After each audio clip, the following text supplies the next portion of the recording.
What is up, Jags fans? Welcome back for another Jaguars United live show. We got some good stuff going on today. This is the first live show all season that we are sole possession of first place. If the season ended today, we would be first place. We're not in sole possession. I guess we're tied for first with the Titans, but soon we will be in first place. Thank you for watching. If this is your first show with us, make sure to subscribe to the YouTube channel. If you're rewatching it, subscribe to the YouTube channel as well.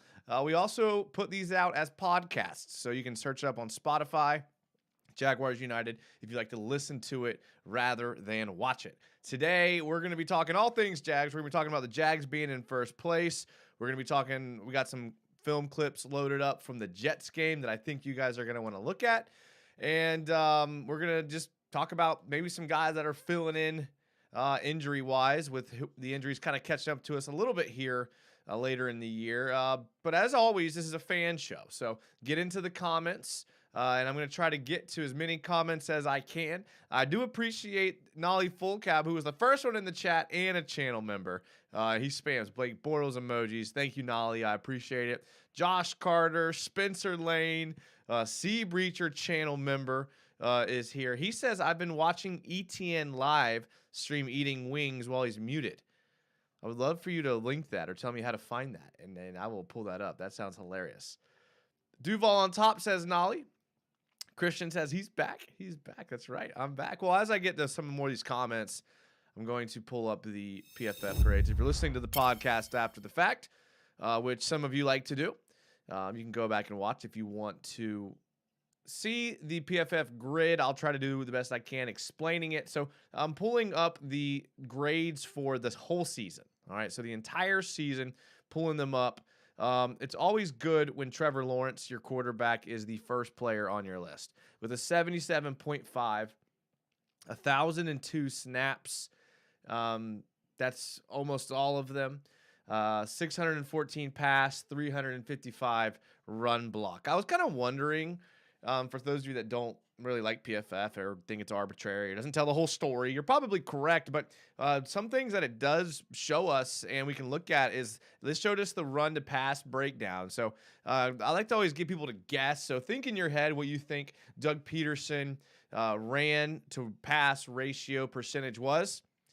If you guessed 61% pass and 39% run, then you're right. So, 60-40 about, which is what you would expect from Doug Peterson offense. And today's NFL, it's probably pretty balanced. So Trevor Lawrence first with a 77.5 offensive grade, 73.2 passing grade, 80.5 running grade. I mean, he had a great game running last week against the Jets. I mean, it was good to see in the conditions, when the conditions aren't ideal. It was raining, it was cold, it was windy, and he needed to depend on his legs more, and he showed he could do it. He didn't have to do it against the Cowboys, but showed he could do it against the Jets if the circumstances presented themselves. Sorry, I have the Lakers and the Magic pulled up on another screen, and Terrence Ross just had an insane tomahawk dunk, so I was a little sidetracked there. Kyle Simmons says, let's go. If you haven't yet followed the Twitter and the Instagram, go follow that. It's always fun. Just search up Jaguars United. Philip Butcher says, I'm in. Channel member, Philip Butcher. He says, how about them Jags? We got to do it, but I think we will. The Great Mistakes Bozos says, trap game. I don't think this is a trap game. I really don't. I think the Jags are genuinely better than these teams. Like, they were genuinely better than the Jets. They really were. They were. I mean, they just were all the way around. They beat them in every facet of the game. Our defense looked like amazing. We're gonna take a look over at the defensive grades here. Shaq Quarterman is technically your PFF leader, but he's only played in 3 snaps. So this is where you kind of have to know that we're just going to kind of, hey, listen, he had the forced fumble. Good for him on Derrick Henry. Tyson Campbell, your number 1 actually graded player, 80.9 grade. That's very, very good for a corner. A 79.7 coverage grade.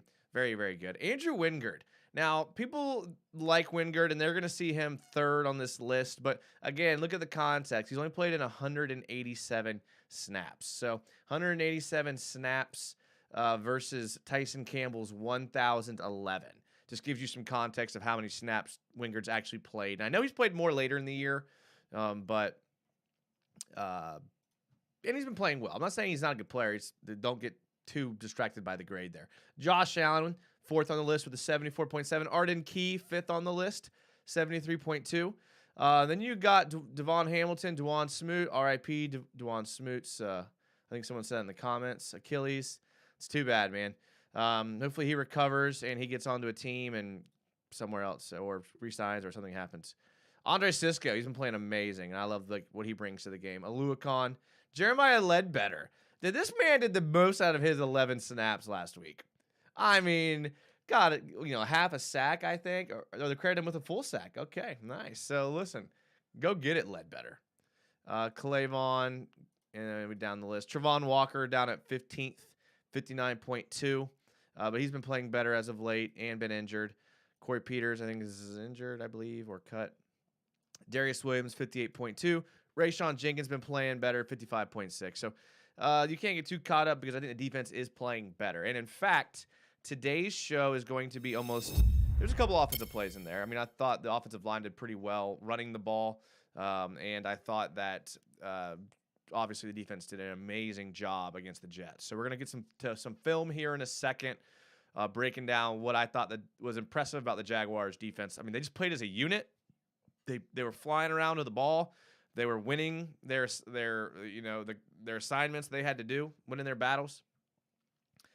Washington State Jags fans, channel member, good to see you, Washington State. He says, woot, woot, Jag power. Good to see you, Washington State. Hope everything's going good. Haven't talked to you in a while. Philip Butcher says PFF sucks.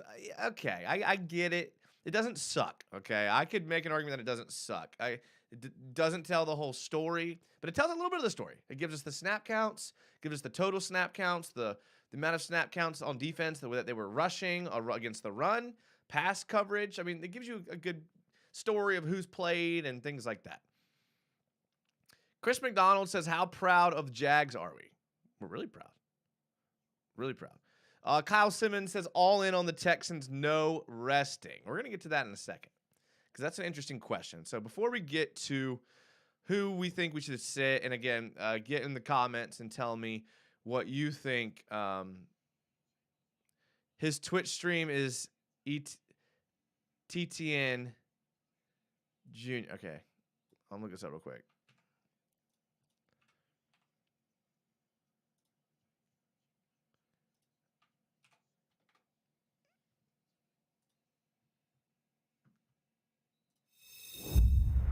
Is this him?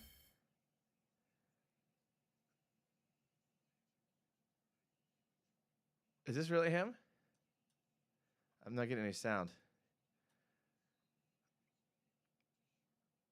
Let's follow him. He's playing Madden. Is this really him? I can't tell.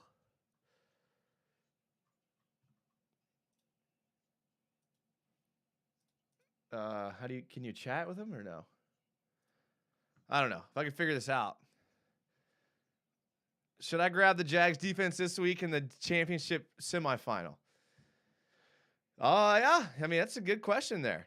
This is not a bad. Oh, here we go. Sea Breacher. Oh, here we go. Yo. What should I say? Is his audio even working?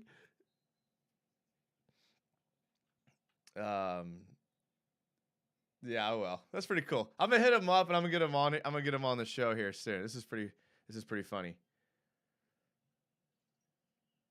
No audio. I'm just gonna type in. I don't want to spam him. Whatever. Let him enjoy himself.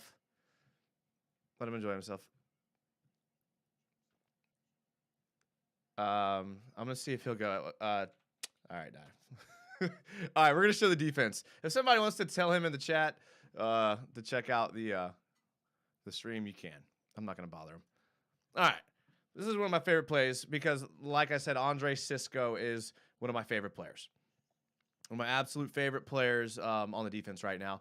I love what the Jags are doing here. I mean, the defensive calls were great. The blitz schemes were great.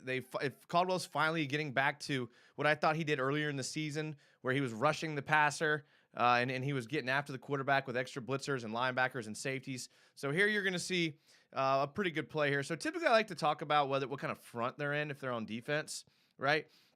But what makes it difficult is I don't know what the team is calling the strong side or the weak side here, right? Because that's super important when you're trying to identify the front. So with the nose tackle being on like what I think is the strong side, call this an under front. But again, they could call the strength. This looks like a tight end and a running back. So I don't like to get too caught up into it. I would probably call this an under front. But essentially, they're going to have Josh Allen out here I call the 7 tech or sometimes the 9 tech, depending on how you want to call it. He's going to come out here, and he is going to basically preoccupy the tackle and the guard. And the tackle doesn't do a good job of recognizing this late blitz from Cisco. So let's take a look at this in real time here. Cisco's going to come in off the edge. I mean, when you see this from the end zone, watch him coming in here at the bottom of your screen. I mean, look, pre-snap, Zach Wilson is not good enough to see Andre Cisco coming late here. And look at this rotation back here. I mean, this is some good late movement here by the Jaguars secondary. I mean, the tackle just doesn't communicate the switch there. Josh Allen does a good job getting inside. And that's just pure speed. Watch when Cisco gets to the edge. I mean, that's a hit right there. That's a hit. Was the audio muted next to the play button? No, it wasn't. I don't think so. DJM says, Jason-san. What up, Jason-san? DJM? Jags United, happy holidays. Hope y'all had a great holiday season on to the playoffs. Yeah, I had a really good Christmas. I hope y'all did too. All right, I can turn this magic game off. Okay, never mind. Wagner hit a 3. All right. Huge jump from last year's disaster of a season. I'm loving the culture change that Doug has brought to Duval, says Matt Aviles. Hello, everyone, says Raiden Shogun. All right, let's get to another defensive play here. I like this one. Again, maybe an over front because anytime you see like the nose tackle over here, think it's like an over front. So this actually is a good call here by Kyle Simmons with the $10 super chat. Thank you, Kyle. I appreciate it, man. Just $10. Just nothing to say. Nothing. Just putting it up there. All right. Nice. All right. So this is actually a good call by the Jets, right? So they're basically going to call a toss sweep here to the outside. The Jags ran. It looks like an over front. So they're going to bring a lot of the pressure here from the backside, including the nose tackle. So there it is. Thank you, Kyle Simmons. I appreciate it again. $10. Thank you. Malik Washington in the chat says, "Yo, what's good, United?" A lot's good, man. I'm actually off this week, so really enjoying myself. Been hanging out at the house. I'm gonna have to hit up Travis Etienne. I've been playing some Madden. I love to play him in some Madden. All right, so here you're gonna see a toss sweep, but actually pretty good call. The Jets are gonna have numbers out here. Okay, now you guys aren't gonna want to believe me here. You guys are not going to want to believe me. But look at your boy Kalavon right here, all right? Your boy Kalavon, all right? Watch him. He's going to be setting the edge there. Toss sweep. Gangbusters. Has to turn it back inside. I mean, look. This is what I'm talking about. The defense is flying around to the ball. Everyone's flying to the ball. This is just good to see. Good football right here. All 11. Get there. Let's go. Nothing there. Wait till you see this end zone. Wait till he almost gets out of it. Wait till you see this end zone view, though. All right? So this is what I'm talking about, okay? So here's what I'm talking about that's important for like the over front. Because see, you got Hamilton here. You got an end here. I play Madden on PC, see, Breacher. And then you have Arden Key here, okay? So you have 3 guys pretty much to the weak side of the field because your tight end's over here. The field's over here. So this is your strength. This is your strong side, right? You got your strong safety coming down here. And so the Jets, when they see this, when their coordinator's in the booth and he sees this formation from the Jags, I mean, you have Aluakon out here and you have Kalavon out here. And I think this is Roy Robertson Harris. And you have a toss sweep going out here. The coordinator has got big eyes. He is pumped. He is thinking they're about to get big yards here, all right? So watch Kalavon here right before the snap, right? Right before the snap, he's going to get some depth and width there. Doesn't seem like a big deal.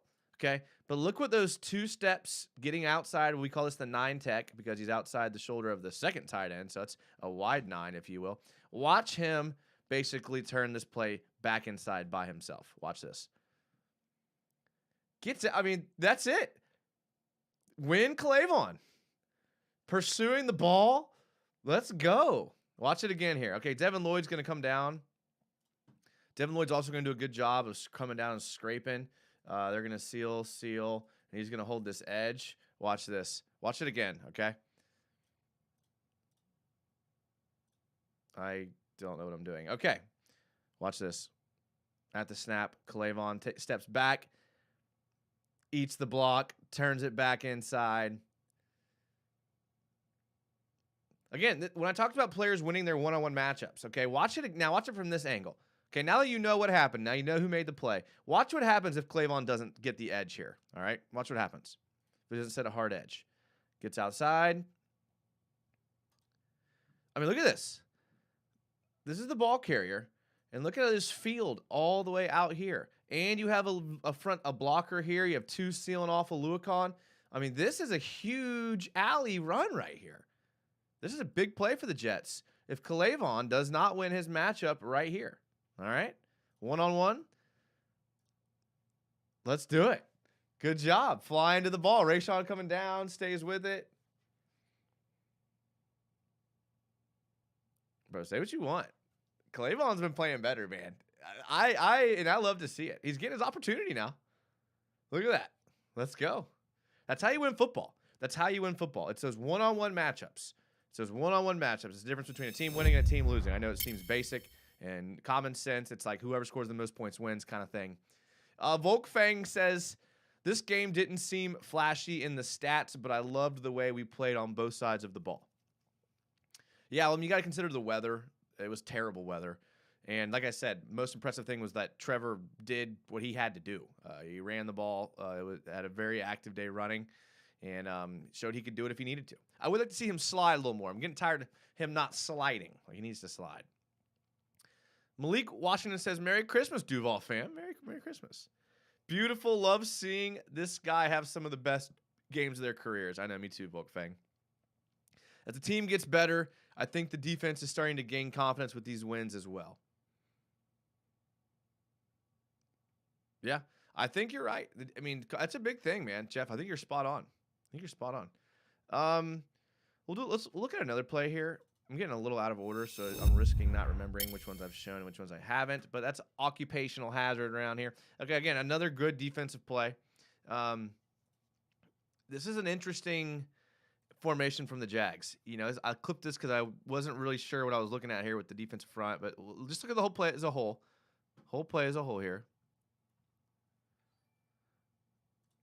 Pine Sparrow with a $9.04 donation. Pine Sparrow, thank you. Thank you.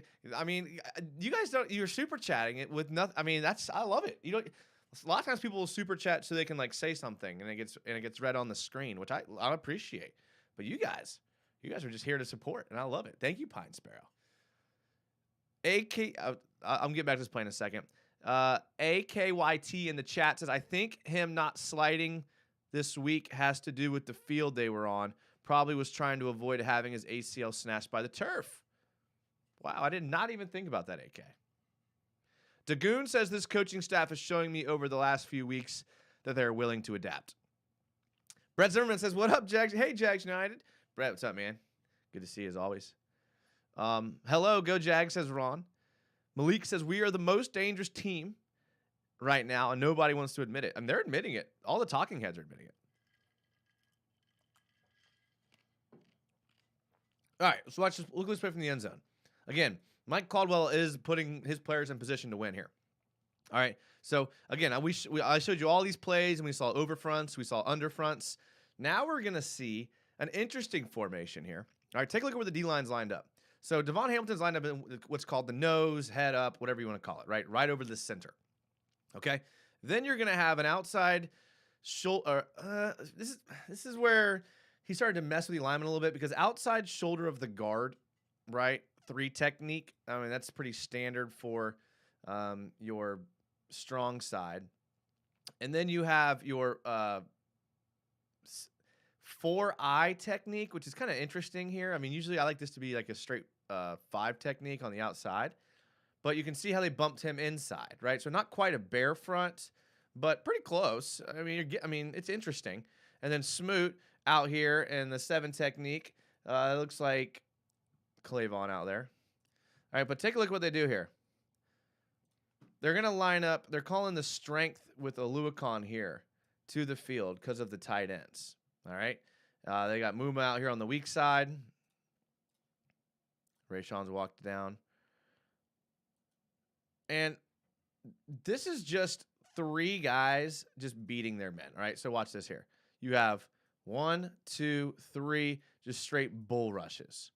Straight bull rushes. All right. Watch. All 3 win. All 3 win. If you're listening to the podcast, you got to go back and watch it. Devon Hamilton just absolutely eats the center. I mean, there's a play coming up where the Jags gave up a sack. It's like one of the only negative plays that I have. And basically, we had Fortner one-on-one with Quinnen Williams. And you're like, oh, why is that matchup there? But look, Devon Hamilton can do it too, man. And I was trying to look at like the route concept that was going on here.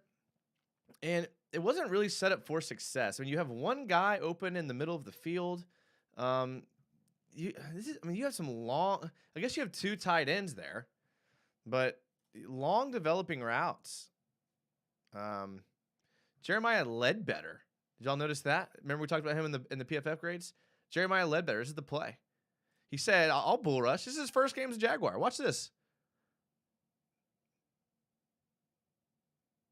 Get him, Ledbetter. Get him. Get yourself in there and get you a sack.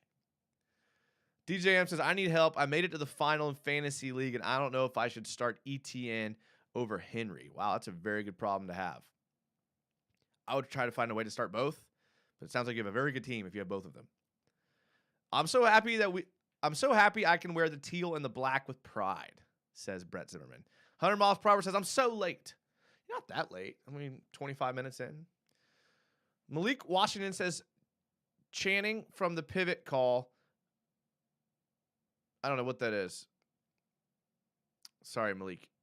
Ben Lost says, Duval. I like it.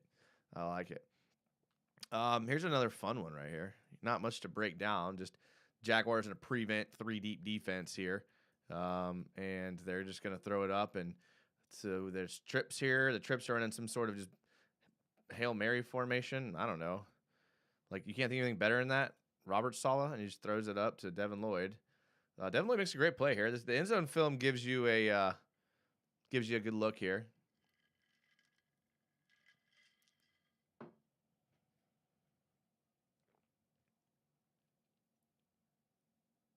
That's pretty to watch. That's pretty to watch right there. Good job, Devin Lloyd. Oh, toss it to Cisco. I love it. I love that type of stuff. I love that stuff. Last defensive play, and then I got a couple offensive plays, but this last one, this is the deep forced fumble by Aluakon. He's going to get down the field. Don't give up on the play. Come from behind. Good catch, Trey Herndon. Get up there. Massive to seal the game. Absolutely massive. It's been fun, man. Being a Jags fan these last 7 weeks has been fun. It really has. And it's all we ever asked for. To be competitive in December, for the games to be fun, to not talk about the draft in October. And listen, I don't even care about the draft right now. Like I'm worried about the playoffs. I love it. Quick question, Jags United. What do you have that makes those awesome transitions? So it is. I use a streaming app on my computer called Streamlabs, and Streamlabs is basically user friendly, especially I think it's more for like gamers than it is like YouTube videos, but I have all my presets loaded in, so it's too difficult for me to change over, but it's Streamlabs, and you can basically create your own. There's like templates on the Streamlabs website, and they make it very user friendly, and they'll I mean, if you pay a couple bucks, they'll do everything for you. Fortunately, my brother Corey, who is the benefactor of this channel, he helped me with all those things, so he's a good one there. The closer 424 says defense was eating. Yeah, they were. Legend says Aluakon has been great lately. He has been. He's been very, very good. Sea Breacher, the pain and suffering we went through is starting to pay off. Listen, we always talked about the local or the regular people that are here know that we talk about how the Jags will win eventually, and it'll be sweeter for those of us that endured all this time. John Rohall in the comments says it seemed that Roy Roberts had his man on skates all day. It was always the Jags. Roy Robertson Harris has made it very hard for me to stand by my original statement that we should cut him in the offseason to save money because he's been very, very good. I saw somewhere that the Broncos, some like Ian Rappaport, I don't know, someone like tweeted that what in the offseason, what the Broncos should do. And like one of the first things they talked about was going and get Juwan Taylor. So a lot of people, I guess, have pretty much already assumed that he's not coming back. The price he'll get on the market, like, again, a team like the Broncos who have so much money tied up in their quarterback and they need a tackle to help defend and the rush, they're going to overpay for a guy like Juwan Taylor. Not overpay. I mean, I guess he's earned it. That's market price. So you can't call it overpay. I guess I should have called it pay more than we have, I guess would be fair to say. I never like to say unfair things about these guys. I mean, they earned it. I mean, did Juwan Taylor pick the perfect year to play his best football? Yes, he did. But you know what? That happens in football. That happens. And Ngakoue did not pick the right year to play his best football, and that cost him millions of dollars. Been lost.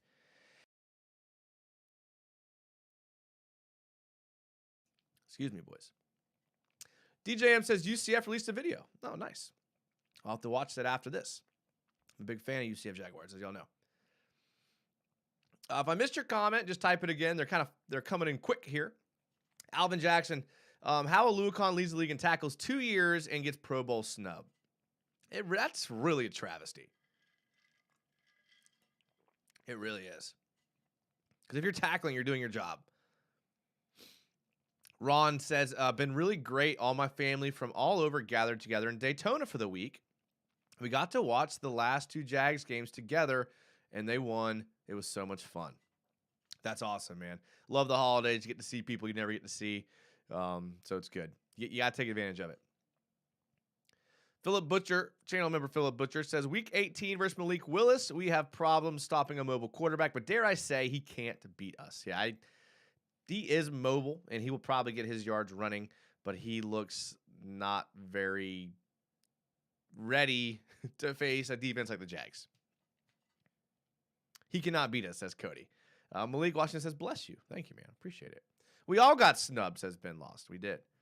All right, let's take a look at an offensive play here. And this is ETN. Hopefully someone can clip this and send it to him on his Twitch. Here it is.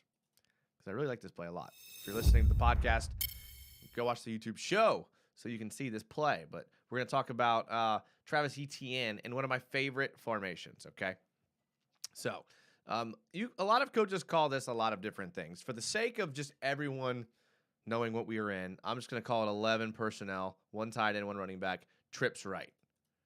Okay, and you really could just call it trips because anytime the trips are to the strength of the field like they are here, and again, I would call the field strength if I'm a D coordinator just because Evan Ingram doesn't scare me as like a blocker and ETN on the strong side. In shotgun, it doesn't really mean the same to me. So I would call the strength to the field. So I would just call this 11 trips. If you want to have some sort of name for your tight end, like this, you could call it tight end nub, maybe. Some people will call it that. But whatever. Name doesn't matter. So this is going to be a great, basically, zone run play. And a lot of times on zone runs, you'll get a tight end come across at the snap, and he'll try to do a seal block, and the running back will try to get up inside here between the gap. What the Jags are going to do is they're going to pull Walker Little rather than Evan Ingram, which isn't too common to see the tackle pulling on the zone run play. But he does a good job, locates his blocker. Everyone does a good job sealing and just a good run. And Etienne looking like he's getting back to form. He looked like he was injured there for a couple weeks. Like, he's a guy that next week against Houston, I think I would limit his touches. I wouldn't sit him, but I would not give him the heavy workload. I would give it to Hasty and Connor, let them get some reps before the playoffs. And but it's good to see him back to this form, picking up yards. Look at the end zone here, okay? End zone film. So again, we're going to see Walker Little, who wasn't perfect this game, but did play decent. I'll show you a play here in a minute that has me a little concerned, but he's going to zone pull across, and then ETN's going to hit the gap, just that inside zone, one of my favorite plays to run. And really, the Jets got beat by one thing that they do a lot is they'll walk down these linebackers into the gaps here to try to give the offensive line, like, kind of make them think a little bit. Like, are they bringing pressure, make them kind of overthink? And they would do this a lot, and they would bail out. So you're going to see here, again, they're going to bail out. So they did this so many times that the Jags called this inside zone, knowing this would work. And because they were so caught up down in what you call the wash right here, they're able to find the gap and go. So really what caused this to be so successful was the Jets linebacker trying to disguise what they were doing pre-snap into the gap, and they got caught up in the blocks. You can see it from the end zone. They're going to try to disguise their blitzes in the middle, and that allows Norwell to reach them, and that allows the backside linebacker not enough room to scrape. So he's going to get reached by Norwell, and he can't scrape to the gap in time. So good call on offense, bad call on defense, good blocking. Good job, Walker Little. Good running by ETN. Nice job. Here's another offensive play. Had to throw in one pass play because although Trevor didn't do a lot here, this was a really interesting play. All right. So basically what the Jags are going to do is they're going to do what's called a flood concept, right? So they're basically going to flood everyone to one side of the field. All right. Typically what they're going to try to do is they're going to try to layer it and give Trevor an easy read here. And then Trevor's going to find the soft spot in the zone.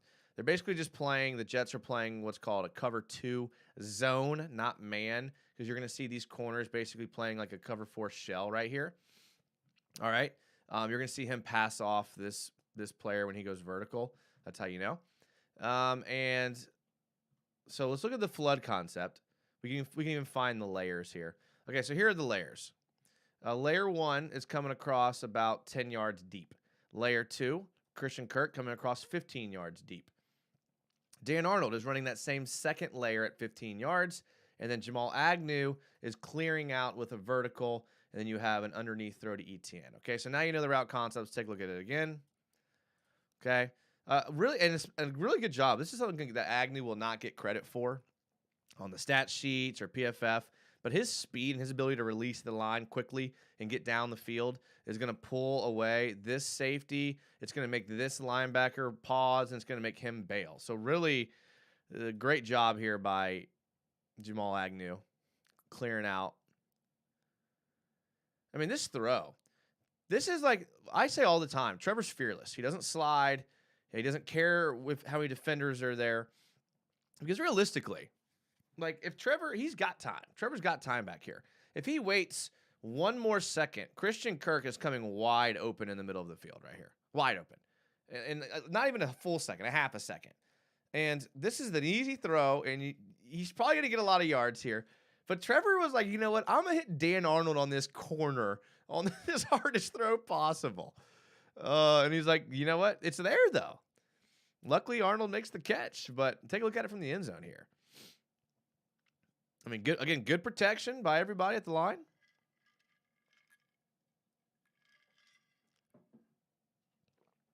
I mean, where you at, Sauce? Defensive rookie of the year, right? D-Roy? What up, D-Roy? You're going to let Dan Arnold get you like that? Trevor's fearless, man. Trevor is absolutely fearless. Hasty is ballin', says Cody Jackson. DJM says, with Cam and Duwan on the IR, who did the Jags get from the practice squad? I haven't seen their moves this week, so I'll have to look. I'm sorry. I know Jeremiah Ledbetter is getting snaps on the interior. I don't know who they picked up for those positions, though. Hasty is more explosive and can catch and better at catching, in my opinion. I like Hasty. ETN's going to be the guy between the tackles. Cody Jackson says, hell yeah, that catch on the sideline for the touchdown. Hasty did that. Oh, yeah, that's true. A few weeks ago. Yeah. Sea Breacher channel member says Trevor is destined for an MVP someday. I do too. I mean, I think he's one of the best quarterbacks in the league.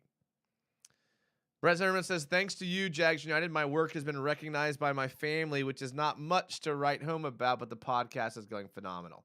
Okay, Brett, I did see your tweet about going on your podcast, and I want to. Just send me another one. My bad. Mr. October says, God bless your sneezes, bro. Bro, we really this close to the playoffs? Does Doug get coach of the year? I thought about that, but I just have a feeling that Sirianni is going to weasel his way into that coach of the year conversation, depending on how that goes. But I guess it's fair, but close. Could have been. Maybe next year. Ben Law says the Prince is here. Who's that? Who's the Prince? John Cuestas. I hope I said that correctly. Says hi from South America. What's up, John? Appreciate you being here. Dougie get coach of? I don't think so. Because of Sirianni. I think Sirianni.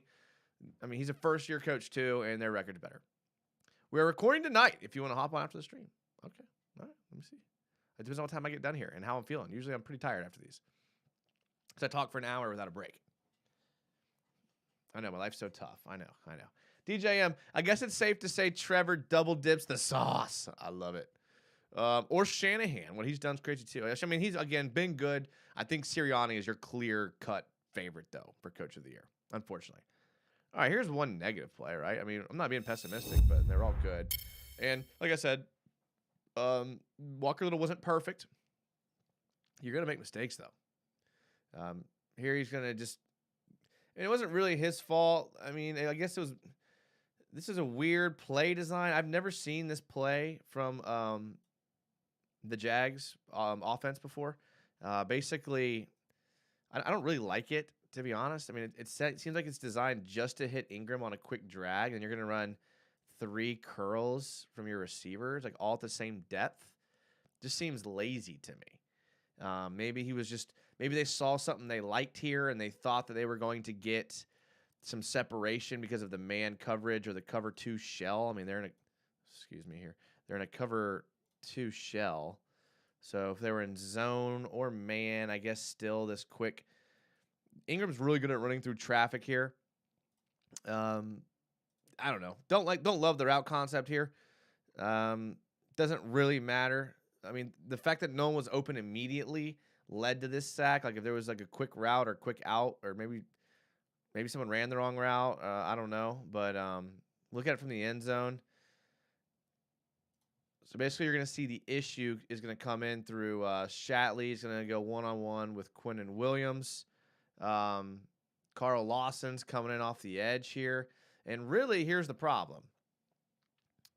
I don't really think it's Shatley's fault because, again, these walked-up linebackers are going to give Fortner like some things to think about. This is what I was talking about. So Fortner really should have ID'd the fact that Quinnen Williams is right here. Sorry. Like Quinnen Williams is right here.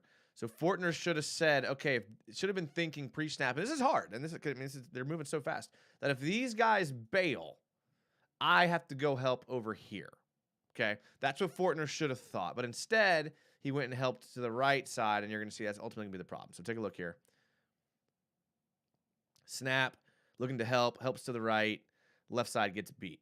So here's why I bring this up. Because I know the rookie's going to make the mistake. I know Fortner's going to, looking for work. He sees 91 kind of getting around Sheriff a little bit, kind of coming inside. So I can't blame him. But he's got to know that Trevor is going to be smart enough to know he's got to escape this way. So allow this backside stuff to happen. I don't know. The fumble really hurts there. It was like on the first drive of the game. We were all thinking the same thing. I don't know.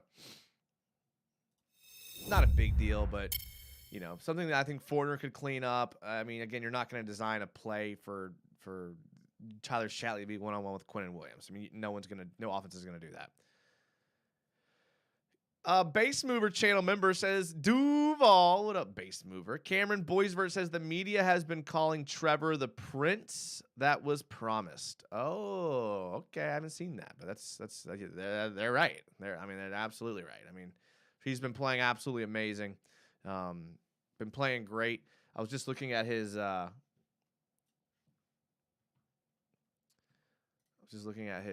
Throw breakdown here. And I mean, look how accurate he's been, like in the middle of the field. 7 for 12 over 20 yards in the middle of the field. I mean, that is outstanding for over 20 yards. 28 for 47. I mean, that's pretty good there. Middle of the field between 10 and 20. 66 for 90 between 0 and 10. I mean, he's been outstanding in the middle of the field. Outstanding throwing to these middle of the field routes. His worst grid is out here to the outside right. 4 for 27, 125 yards, 3 touchdowns, an interception. So outside right has been where he's been the worst. But if you look at where he's been in the middle of the field, he's been very, very good. Very good in the short. I mean, you would expect him to be 42 for 56 throwing short left, 63 for 76 throwing short right, 8 touchdowns throwing short right. I mean, those are just good numbers here. And obviously he's incredibly accurate behind the line of scrimmage, but most quarterbacks are going to be. But he's just really been playing good. Just really been playing good. Kirk had one throw? Oh, yeah, that's right. When he threw it back, that's right. So he has. He's been playing good. I think that's what everyone's most excited about. Trevor has been really living up to what he's supposed to be when he was drafted. It was all the intangibles that we saw coming out of Clemson, all the stuff that we talked about, he's showing. The way Nick Wright had them come out of the trumpets was LOL good. Nick and the trumpets. I need to see this. Nick Wright has been on absolute Trevor Love fest. It is fantastic. I gotta look up Nick Wright here because I haven't seen any of this. This is a video.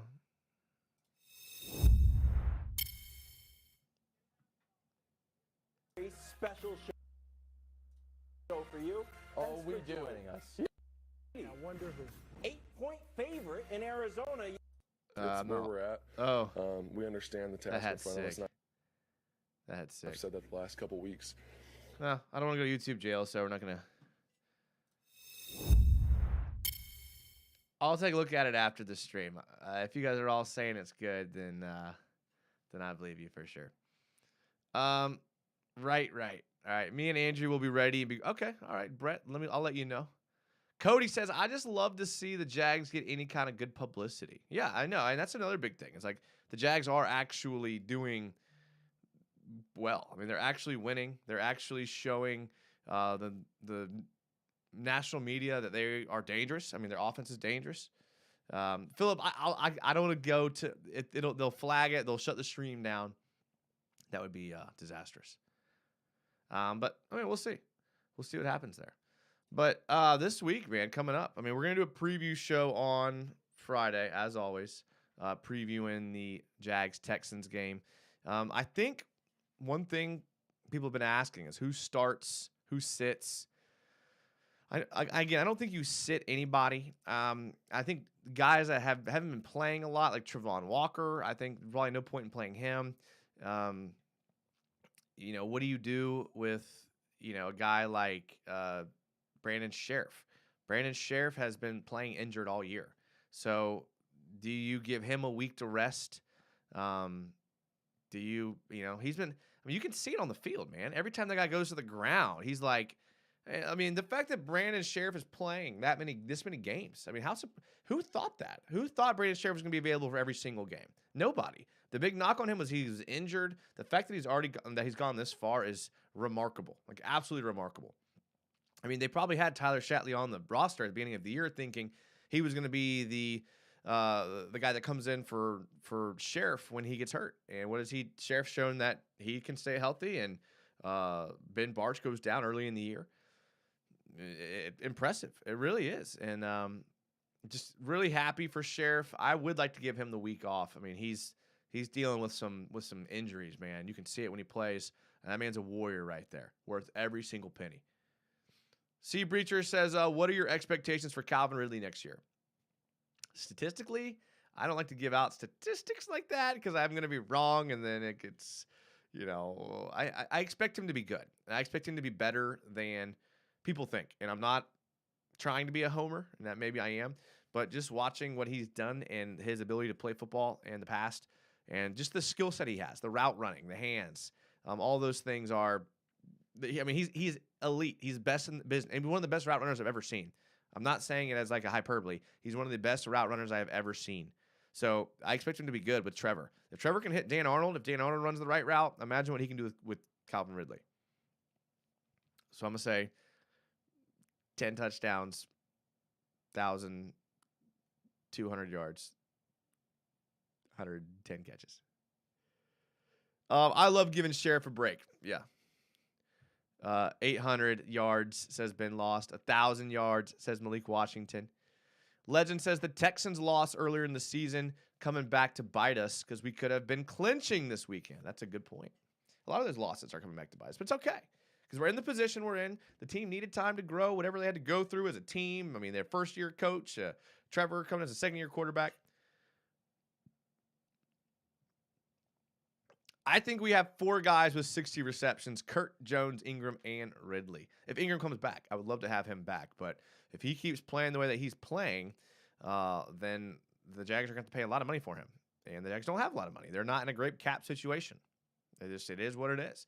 The team is good, but they also spent the most money ever on free agents last year. So they better be good. I mean, can you imagine the narrative when, like, looking back on the team, when you think about that Trent Baalke spent more money than anyone ever on free agents in one year, and basically if they don't make the playoffs, think about this. Urban Meyer, it wouldn't be a show if we didn't talk about Urban Meyer at least one time. Urban Meyer had a terrible first year, but the players he brought in, I mean, Rashawn Jenkins, good. Roy Robertson Harris, okay. They didn't really like break the bank on people. Like, he was like kind of trying to do it on a budget last year. Probably one of his biggest downfalls was he tried to do it on a budget. But because Urban tried to do it on a budget last year, Doug Peterson and Trent Baalke were able to back up the Brinks truck, as Jalen says, and spend money on free agents everywhere.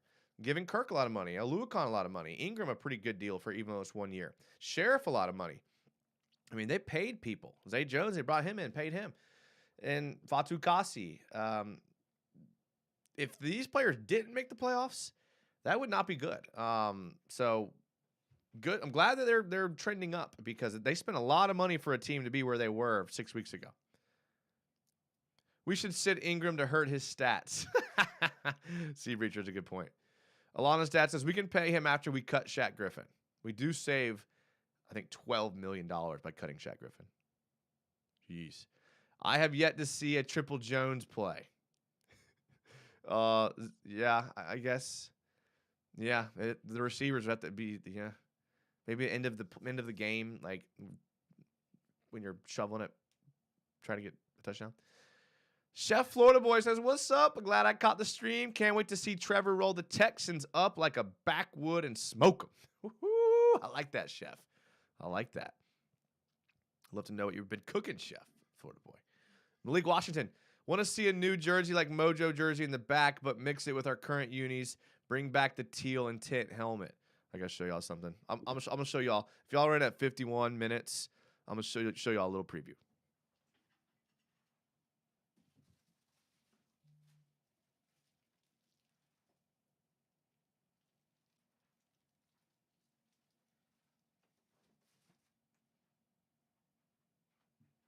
So that's a little preview of what's coming for the new year. 2023, the backdrop jerseys are going to look much, much different, my friends. Much different. Mr. Ice Mellow. We will win. Shaq Griffin is gone, I guess, but we need Evan and Marvin to stay. Ooh, Marvin. I think a lot of people, I could be wrong here, but I think a lot of people are actually bigger on Jamal Agnew than they are Marvin Jones, which, again, we look back at the snap counts. Jamal Agnew's played in 116 offensive snaps, and Marvin Jones Jr. has played in 630. So a lot more snaps for Marvin Jones. But Jamal Agnew has, Marvin Jones, I think, is a guy that becomes a cap casualty. You just cannot pay everybody. I wish you could. You just can't. Tim Jones can block, says Robert Azert. Oh, the jersey's golden. Ooh, everyone's saying, oh, yeah. Oh, yeah. Sirius says, I'm glad Jimmy Smith didn't scam you. Me too. Me too. I need to get my Fred Taylor jersey signed. So I need to try to figure out a way to get that signed. Or I can hit up ETN on Twitch. I'll work on that. Hit up ETN and be like, yo, dude, sign this jersey for me. Nice Jimmy Smith. Listen, so if those of you that are listening to the podcast, I got a Jimmy Smith jersey signed. I got it in a frame. So that's going to be on my wall with a couple other framed jerseys, but we're saving that for 2023. Jamal is good, but who returning kick returns? If he's gone? Yeah, I know. That's a good question. Marvin Jones is replaceable. Yeah, he's a good player, man. I hate to call him that because he's been good. He's had some clutch catches. But yeah, there's just only so much money to go around. It's that dang salary cap. Fortunately, there is a salary cap, so teams like Jacksonville that are smaller market don't get left behind. But it's times like this, the salary cap sucks. And it's going up next year. It's going up, I think, $12 million next year. So that's enough to, bring back one player.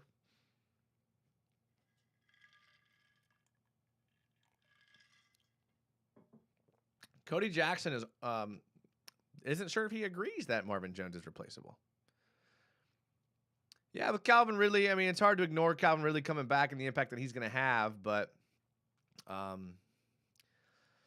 offense is going to be very good next year. The tight end situation is going to be tricky. The right tackle situation is going to be tricky, but you have Trevor, and Trevor makes everyone around him, better. I think you could – I don't know if he's replaceable as a person, but I think that fourth wide receiver spot, you could bring in a young guy that you're not paying a lot of money that's on a rookie deal, because you actually end up saving, I think you save about $1.3 million cutting Jamal Agnew.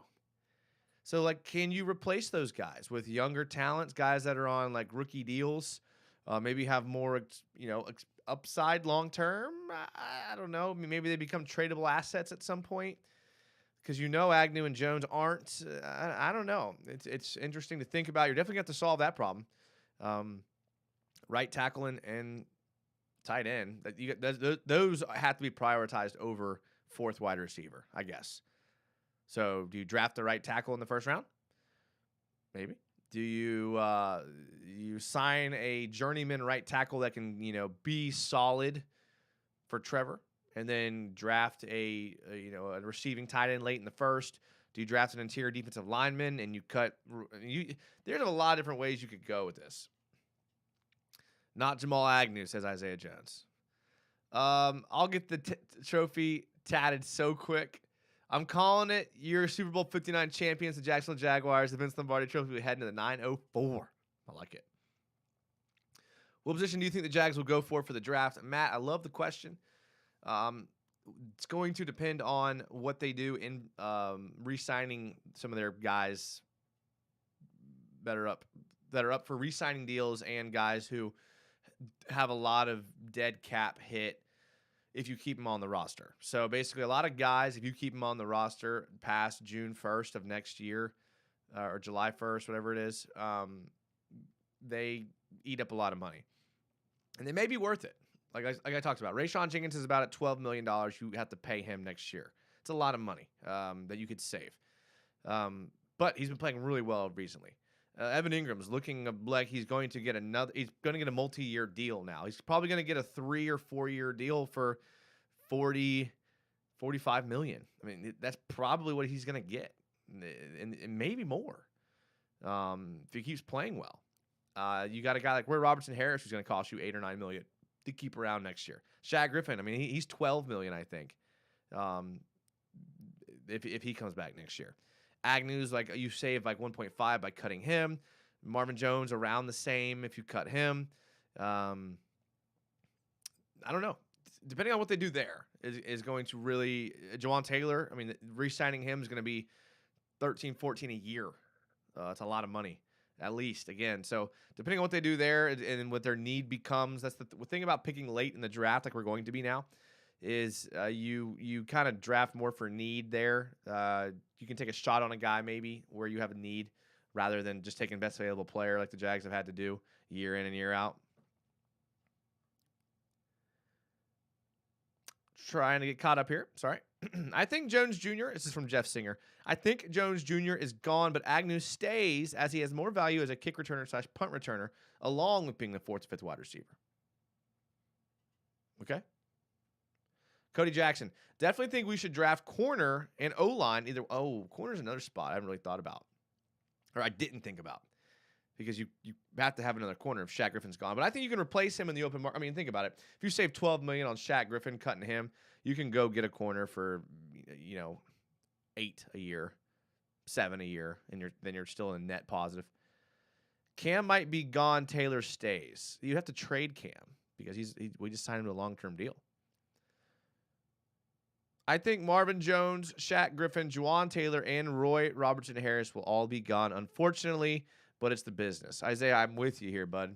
I'm with you there. Yeah, I'm with you. You're right. Jones, all them guys are gone. That means we're in the Super Bowl now mode. We need that TV money. That's true. Man, how nice will it be to start off 2023 with a Jags dub and a playoff spot? Oh, and I'll be at the game, so that'll be real nice. Alvin Jackson, do you think Ingram takes a little less to stay in Peterson's system? I think he would. But he is still young enough where he should chase a contract. He's only 27, man. Take a 3 or 4 year deal, go play somewhere and make a lot of money, and then when you're 31, 32, then go chase a ring. I don't think that at 27 you want to be taking team-friendly discounts. Now, again, because this is the contract he's trying to get paid on right here. I mean, he took a chance on himself, taking a 1-year deal. That was a risk, man. He rolled the dice. Yeah, he could have gotten hurt. He could have been unproductive. He could have been in a Jaguar offense that didn't get him the ball. And he took a chance on himself. And usually when people take a chance on themselves like that, they're going to go maximize their value. So a team that thinks they're Super Bowl ready, a team that thinks they're one piece away from making a Super Bowl run, they're going to go out and pay Ingram, top tight end money. And good for them. Maybe they should. I mean, look at what the Vikings gave up for. They gave up a lot for. They gave up the 1st round pick for T.J. Hawkinson. So they'll do it. We need a slot corner, says Sea Breacher. We need a corner at some point. I mean, again, if you think Darius Williams is a guy that can come in and play the outside for you next year, then yeah, you need a slot, or vice versa. If Walker Little continues to play well down the stretch and into the playoffs, is Cam Robinson a trade target? I don't know. And the only reason why I say I don't know is not to cop out of the answer. It's I don't know what his contract is going to look like in context to other tackles next year. Now, if his contract is just like, that's a lot of money for that caliber of player, in our opinion, then he's not going to have much trade value. But if tackles keep getting paid, and which usually happens, and his average price of a tackle goes down the way Kirk's has after Tyreek Hill got paid, and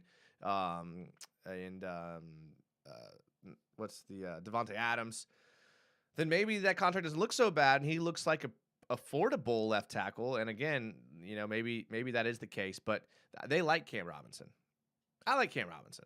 I've really come around to him, so I'm okay with Cam Robinson, because left tackle it's a lot like quarterback, where you either have one or you don't.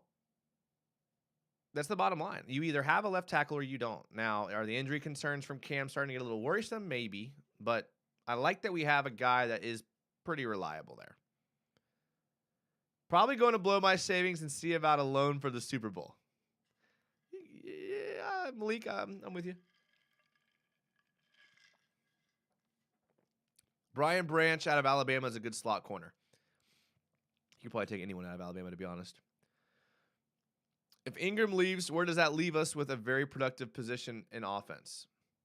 Yeah, we would need to sign a tight end somehow. Probably, go find one. Go find one. If you found Ingram, go find another one. I bet Uche is saying trade. LOL. Yeah, Uche doesn't like him so much. Uche doesn't like Cam. Yeah, that's true. All right, guys. Well, I think that's going to be it for the show. Only because I'm going to be doing another show this week pretty soon. I'm trying to have a guest on this week. So I'm going to be doing a Friday show, but I'm also going to try to do a surprise show either tomorrow or Thursday. I have a very special guest on. So be looking for that. Have your notifications on. Hit the notification bell for sure. Make sure you subscribe to me on Twitch because I am going to be on there tonight, probably tomorrow, and the rest of this week. So make sure to check that out. I appreciate everyone that was in the chat. Had a great time talking Jags, a great show with you guys. I want to give a special shout out to the super chat donations that we got in. Pine Sparrow for $9.04 and Kyle Simmons for $10. Thank you guys. I appreciate it. Shay, Sea Breacher, Volkfang, Philip Butcher, Base, all the channel members. I appreciate you guys being in here. It means a lot to me that Cameron Boisvert. It means a lot to me that you guys were in here and everyone else as well, man. Thank you for being a part of the chat. Make sure to subscribe to everything, the YouTube, the Instagram, the Twitter, the podcast, the Twitch, everything there. Hey, I'll see you guys later. Let's go win this game. I'll see you guys. We're going to break down the